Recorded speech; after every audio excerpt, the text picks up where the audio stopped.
রাত্রি ভোরবেলাতেই চলে এসেছে। সুরমা রান্নাঘরে ছিলেন। সে চলে গেল রান্নাঘরে। সুরমা মেয়েকে দেখে বিস্মিত হলেন।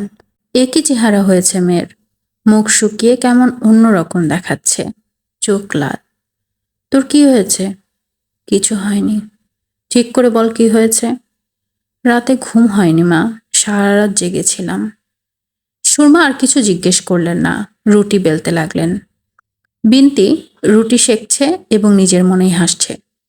রাত্রি হালকা গলায় বলল, আজ কি নাশতা মা? সুরমা কঠিন গলায় বললেন, দেখতেই পাচ্ছিস কি। জিজ্ঞেস করছিস কেন? রাত্রি মৃদুস্বরে বলল, আমার ওপর কেন তুমি রেগে যাচ্ছ মা? আমি কি কখনো তোমাকে রাগানোর জন্য কিছু করেছি?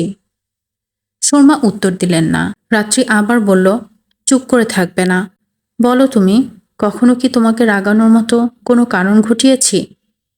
সুরমা দেখলেন রাত্রির চোখে জল টলমল করছে, যেন এক্ষুনি সে কেঁদে ফেলবে। তার নিজেরও কান্না পেয়ে গেল। তিনি মনে মনে বললেন, কেউ যেন আমার এই মেয়েটির মনে কষ্ট না দেয়। বড় ভালো মেয়ে, বড় ভালো। রাত্রি, কি মা, আলমের ঘুম ভেঙেছে কিনা দেখে আয়। বলেই সুরমা পাংশুবর্ণ হয়ে গেলেন। কেন রাত্রিকে এই কথা বললেন? তিনি ভালোই জানেন আলম জেগে আছে। কিছুক্ষণ আগেই তিনি তাকে চা দিয়ে এসেছেন। রাত্রিকে এ কথা বলার উদ্দেশ্য কি এই যে তিনি তাকে খুশি করতে চেয়েছেন? কি ভয়ানক কথা! রাত্রি কি তার এই উদ্দেশ্য ধরতে পেরেছে? নিশ্চয়ই পেরেছে। সে বোকা মেয়ে নয়। নিজেকে সামলানোর জন্য তিনি থেমে থেমে বললেন, আজ চলে যাবে, একটু যত্ন করা দরকার। আজ চলে যাবেন নাকি? হ্যাঁ, 1 সপ্তাহ থাকার জন্য এসেছিল, 1 সপ্তাহ তো হয়ে গেল। তিনি কি বলছেন আজ চলে যাবেন? হ্যাঁ, বলেছেন। রাত্রি হালকা পায়ে ঘর ছেড়ে গেল। তার গায়ে একটা ধবধবে সাদা সিল্কের শাড়ি, শাড়িতে বেগুনি ফুল। কি চমৎকার লাগছে রাত্রিকে! তার মনে হলো শুধুমাত্র মেয়েরাই সৌন্দর্য বুঝতে পারে, পুরুষেরা পারে না। ওদের নজর থাকে শরীরের দিকে। সৌন্দর্য দেখবার সময় কোথায় ওদের! আলম পা ঝুলিয়ে খাটে বসে আছে। তার কোলের ওপর একটা বই। সে পা দোলাচ্ছে। রাত্রিকে ঢুকতে দেখে সে অল্প হাসল। কখন এসেছেন? এই তো কিছুক্ষণ আগে। কি বই পড়ছেন এত মন দিয়ে? আলম একটু উঁচু করে দেখালো, দত্তা। রাত্রি হাসি মুখে বলল, অপালা এই বইটা মুখস্থ বলতে পারবে। 5-6 দিন পর পর এই বইটা সে একবার পড়ে ফেলে। আলম বলল, আপনি কি অসুস্থ? কেমন যেন অন্যরকম লাগছে। না, অসুস্থ না, আমি বেশ ভালো। দেখতে এসেছি আপনি কেমন আছেন। কাল সন্ধ্যাবেলা যা ভয় পেয়েছিলাম, কেন জানি মনে হচ্ছিল কিছু একটা হয়েছে আপনার। কি যে কষ্ট হচ্ছিল, আপনি কোনোদিন কল্পনাও করতে পারবেন না। আলমের অস্বস্তি লাগছে। এসব কি বলছে এই মেয়ে! কিন্তু এ তো সহজ স্বাভাবিক ভঙ্গিতে বলছে। আলম কথা ঘোরাবার জন্য বলল, কাল কি হয়েছে শুনতে চান? না, শুনতে চাই না। যুদ্ধ-টুদ্ধ আমার ভালো লাগে না। কারোরই ভালো লাগে না। রাত্রি খাটে আলমের মতো পা ঝুলিয়ে বসল। মিষ্টি একটা গন্ধ বাতাসে ভাসছে। সৌরভ। সৌরভ কি মানুষের মনে বিষাদ জাগিয়ে তোলে? তুলে বোধহয়। আলমের কেমন জানি মন খারাপ হয়ে যাচ্ছে। রাত্রি বলল, আপনি নাকি আজ চলে যাচ্ছেন? হ্যাঁ। কখন যাবেন? বিকালে। আপনি কি ঢাকাতেই থাকবেন না চলে যাবেন অন্য কোথাও? ঢাকাতেই থাকব। আর আসবেন না আমাদের এখানে? আসবো না কেন? আসবো। আমার মনে হচ্ছে আপনি আর আসবেন না। এরকম মনে হচ্ছে কেন? কেউ কথা রাখে না। রাত্রি হঠাৎ উঠে চলে গেল, কারণ তার চোখ জলে ভরে আসছে। এই জল একান্তই নিজের, লুকিয়ে রাখার জিনিস। সে চলে গেল তার নিজের ঘরে। অপালা সেখানে বসে আছে। তার হাতে একটা গল্পের বই। সে বই নামিয়ে বলল, কাঁদছ কেন আপা? মাথা ধরেছে। অপালা চোখ নামিয়ে নিল বইয়ে। সে নিজেও কাঁদছে, কারণ এই মুহূর্তে সে খুবই দুঃখের একটা ব্যাপার পড়ছে। নায়িকা সিঁড়ি থেকে পিছলে পড়েছে এবং চোখে কিছু দেখতে পাচ্ছে না। সে আর্তস্বরে চিৎকার করছে, অরুণ, অরুণ! সে ডাক শুনেও নির্বিকার ভঙ্গিতে নেমে যাচ্ছে। সুরমা নাস্তা টেবিলে দিয়ে আলমকে ডাকতে এলেন। আলম জুতো পরছে। কোথাও বেরোচ্ছ? জি। কখন ফিরবে? বিকেলে এসে বিদায় নিয়ে যাব। সুরমা একবার ভাবলেন বলেন, মাঝে মাঝে এসো। কিন্তু বলতে পারলেন না। যেসব কথা আমরা বলতে চাই, তার বেশিরভাগই আমরা বলতে পারি না। নাস্তা খেতে আসো বাবা। আসছি। মতিন সাহেব ঢাকা রেডিও খুলে বসেছিলেন। বাচ্চাদের একটা অনুষ্ঠান হচ্ছে। কিচিরমিচির করছে একদল বাচ্চা। আপা, আমি একটা ছড়া বলবো। আমার নাম রোমান ময়না। ময়না কোনো কথা কয় না। বাহ বাহ, বেশ হয়েছে। এবার তুমি আসো, পরিষ্কার করে নাম বলো। আপা, আমার নাম সুমন। আমি একটা গান গাইব।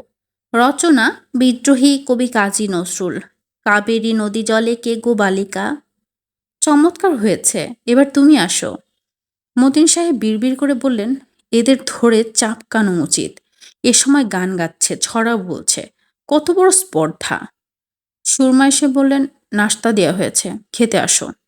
মতিন সাহেব শিশুর মতো রেগে গেলেন। যাও, আমি খাবো না কিছু। যত ইডিয়টের দল, গান গাইছে, ছড়া বলছে, চট দিয়ে দাঁত ফেলে দিতে হয়। শরীফ সাহেব আলমকে দেখে মোটেই অবাক হলেন না। তার ভাবভঙ্গি দেখে মনে হলো তিনি যেন মনে মনে তার জন্যই অপেক্ষা করছিলেন। মামা, কি খবর তোমার? ভালো। তুই এখনো বেঁচে আছিস? আছি। কাল রাতে স্বপ্নে দেখলাম গুলি খেয়েছিস।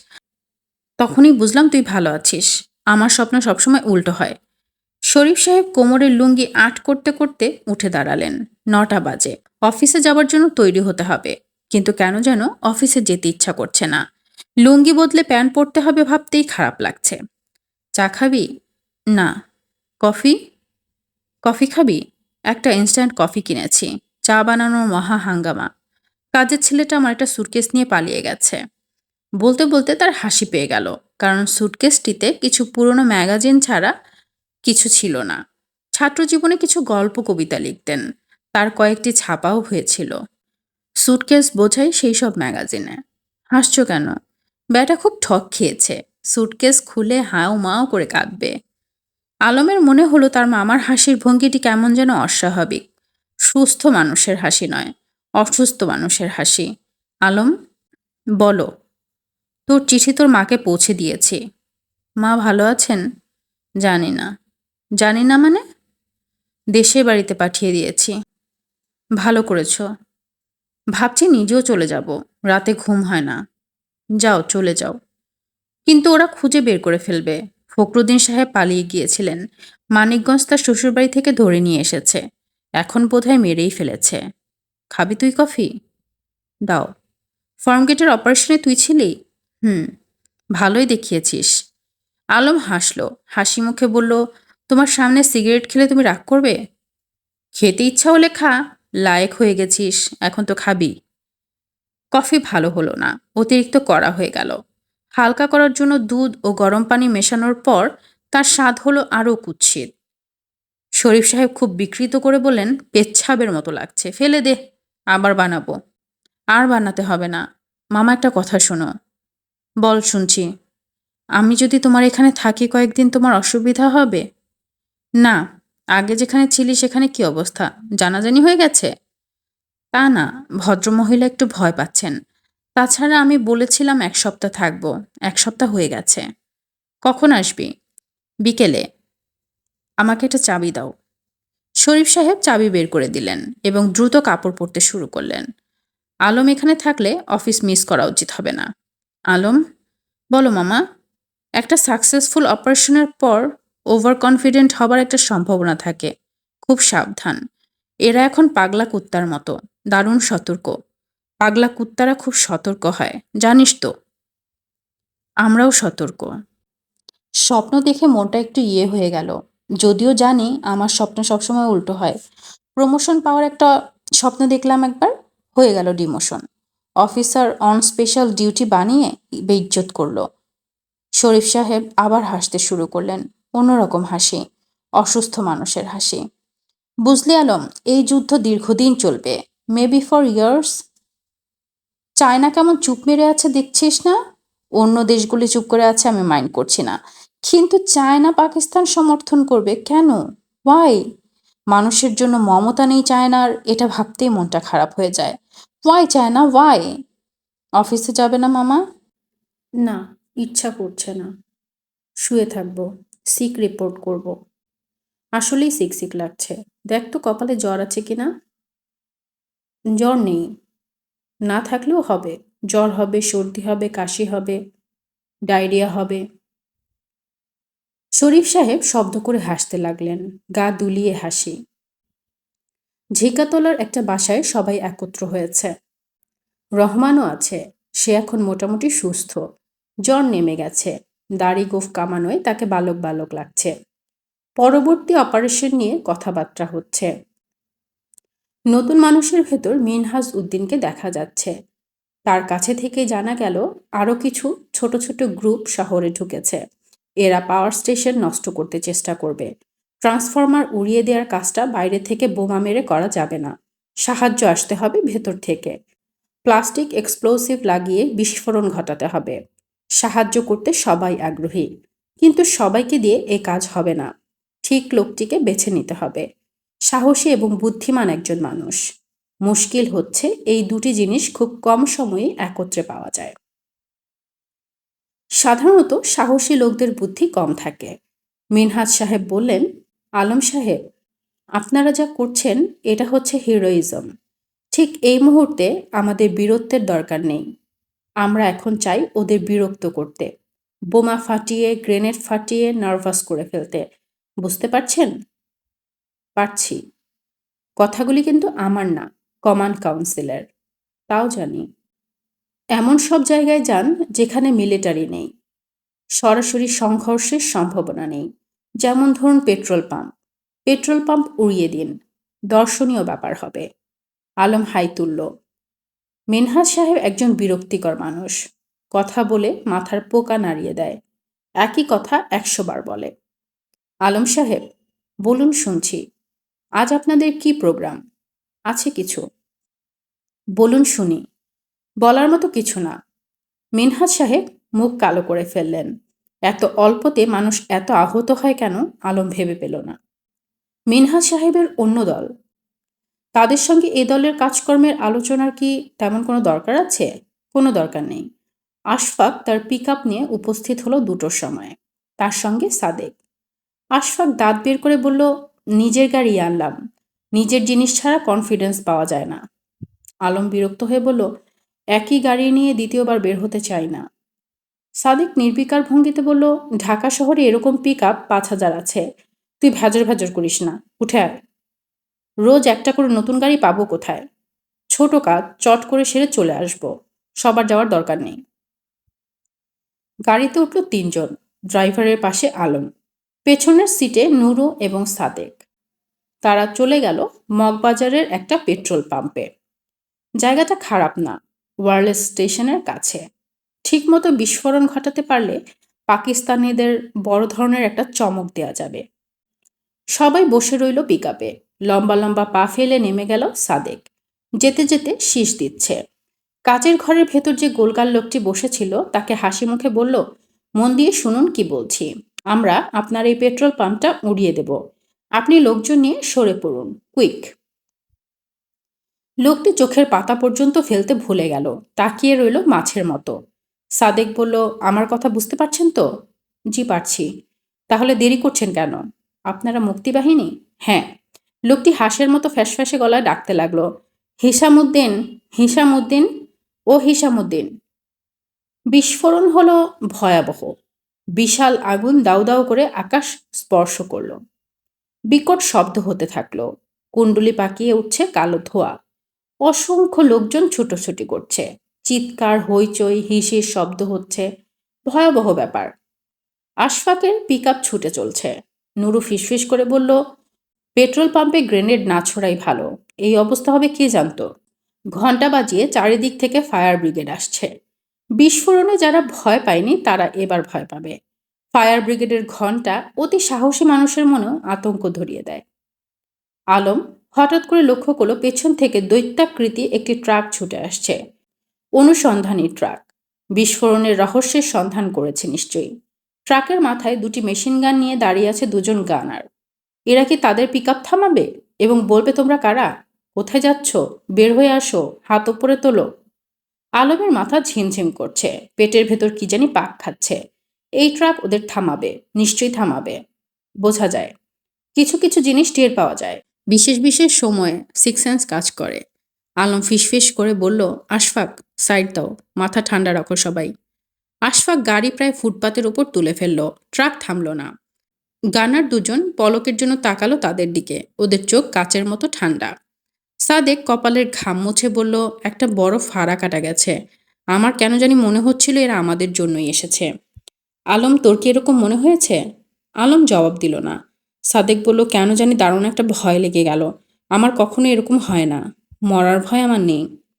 আশফাক সিগারেট ধরিয়েছে। সে বেশ সহজ স্বাভাবিক। সিগারেটে টান দিয়ে এক্সেলেটরে চাপ দিয়ে হালকা গলায় বলল, চলেন ঘরে ফিরে যাই। নিউ স্কটনের কাছে এসে তাদের বিস্ময়ের সীমা রইল না। সেই ট্রাকটি দাঁড়িয়ে আছে তাদের দিকে মুখ করে। গানার দুজন মেশিন গান তাক করে আছে।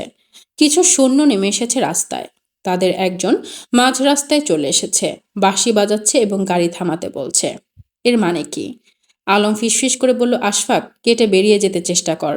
নুরু, দেখো কিছু করতে পারো কিনা। ওরা বন্দুক তাক করেছে। বুঝে ফেলেছে এ গাড়ি থামবে না। সাদেক স্টেনগানের মুখ গাড়ির জানালায় রাখল। নুরু দুটি গ্রেনেডের পিন খুলে হাতে নিয়ে বসে আছে। 7 সেকেন্ড সময় আছে। 7 সেকেন্ড অনেক সময়। কিছুক্ষণ হাতে নিয়ে বসে থাকা যায়। আশফাকের গাড়ি লাফিয়ে উঠেছে। মনে হচ্ছে উড়ে চলে যাবে। নুরু দুটি গ্রেনেডই ছুঁড়েছে। বিস্ফোরণের শব্দ পাওয়ার আগেই তাদের উপরে ঝাঁকে ঝাঁকে গুলি এসে পড়ল। আলম নিজের স্টেনগানের উপর ঝুঁকে পড়ে ফিসফিস করে বলল, মাথা ঠান্ডা রাখ, মাথা ঠান্ডা। শরীফ সাহেব বাড়ি ফিরবার জন্য তৈরি হচ্ছিলেন, তখন খবরটা পেলেন। মিলিটারিদের সঙ্গে সরাসরি সংঘর্ষ হয়েছে গেরিলাদের। গেরিলাদের কিছুই হয়নি, কিন্তু মিলিটারিদের একটা ট্রাক উড়ে গেছে। এ জাতীয় খবর কখনো পুরোপুরি সত্যি হয় না। গেরিলাদের গায়ে আঁচড়ও পড়বে না, তা কি হয়? শরীফ সাহেব খুব আশা করতে লাগলেন যেন সংঘর্ষের খবরটা সত্যি না হয়। সত্যি না হবার কথা। দিনে দুপুরে ওরা কি মিলিটারিদের উপর ঝাঁপিয়ে পড়বে? অবশ্য পড়তেও পারে। রোমান্টিসিজম, ওদের যা বয়স, তাতে রোমান্টিসিজমই প্রাধান্য পাবে। এ জাতীয় অপারেশনে আসা উচিত মধ্যবয়স্কদের, যারা সাবধানী।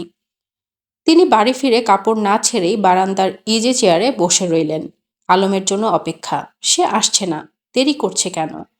খোঁজ খবর নেবারও কোনো উপায় নেই। কে কোথায় থাকে তার জানা নেই। সাবধানতা, যেখানে ওদের সাবধানী হওয়া উচিত সেখানে না হয়ে অন্য জায়গায়, কোনো মানে হয়? দুপুর 3টায় নিয়ামত সাহেব টেলিফোন করলেন। খবর শুনেছেন? Very authentic. কি খবর? গেরিলাদের একটা পিকআপ ধরা পড়েছে। দুজনের ডেড বডি পাওয়া গেছে। কে বলেছে আপনাকে? যত উড়ো খবর। এইসব খবরে কান দেবেন না, এবং টেলিফোনে এসব ডিসকাসও করবেন না। শরীফ সাহেব টেলিফোন নামিয়ে আবার বারান্দায় এসে বসলেন। মতিন সাহেব অবাক হয়ে দেখলেন একটা বেবি ট্যাক্সি এসে তার বাড়ির সামনে থেমেছে। বেবি ট্যাক্সির ড্রাইভার এবং একটি অচেনা লোক আলমকে ধরাধরি করে নামাচ্ছে। তিনি অস্ফুট স্বরে বললেন, কি হয়েছে? পরিচিত লম্বা ছেলেটি বলল, গুলি লেগেছে। আপনারা রক্ত বন্ধ করার চেষ্টা করুন, আমি ডাক্তার নিয়ে আসব। আমার নাম আশফাক। এভাবে দাঁড়িয়ে থাকবেন না, এসে ধরুন। তারা বসার ঘরে ঢুকলো। আলমের জ্ঞান আছে। সে হাত দিয়ে বাকাত চেপে ধরে আছে। ফোঁটা ফোঁটা রক্ত গড়িয়ে পড়ছে সেখান থেকে। রাত্রি এসে দাঁড়িয়েছে দরজার পাশে। তার মুখ রক্তশূন্য। সে একটা কথাও বলছে না। মতিন সাহেব ভাঙা গলায় বললেন, মা, একে ধর। রাত্রি নড়ল না। যেভাবে দাঁড়িয়েছিল সেভাবেই দাঁড়িয়ে রইল। ভেতর থেকে সেলাই মেশিনের শব্দ হচ্ছে। আশফাক শান্ত স্বরে বলল, আলম ভাই, আপনি কোনো রকম চিন্তা করবেন না। কারফিউয়ের আগেই আমি ডাক্তারের ব্যবস্থা করব, যেভাবেই হোক। বেবি ট্যাক্সির বুড়ো ড্রাইভারটির মুখ ভাবলেশহীন, যেন এ জাতীয় ঘটনা সে জীবনে বহু দেখেছে। আশফাক তার ঘরে পৌঁছল 5টায়। এখান থেকে সে যাবে ঝিকাতলা। ওদের খবর দিয়ে ডাক্তারের ব্যবস্থা করতে হবে। কারফিউ শুরু হয়ে যাবে 6:30টায়। হাতে অনেকখানি সময়। সে গেঞ্জি বদলে একটা শার্ট পরল। অভ্যাস বশে চুল আছড়ালো, নিচে নামলো, গালে ক্রিম দিল। মুখের চামড়া টানছে। এসব শীতকালে হয়, চামড়া শুকিয়ে যায়। কিন্তু তার এখন হচ্ছে কেন? বড় ক্লান্ত লাগছে। নিচে নামতে গিয়ে পা কাঁপছে। কেন এরকম হচ্ছে? সে এখনো বেঁচে আছে, বিরাট ঘটনা, আনন্দে চিৎকার করা উচিত, কিন্তু আনন্দ হচ্ছে না। কেমন যেন ঘুম পাচ্ছে। তার জন্য কালো রঙের জিপ নিয়ে আর্মি ইন্টেলিজেন্সের লোকজন অপেক্ষা করছে। আশফাক তোমার নাম? হ্যাঁ। চলো আমাদের সঙ্গে। তোমার জন্য গত ১ ঘন্টা ধরে অপেক্ষা করছি।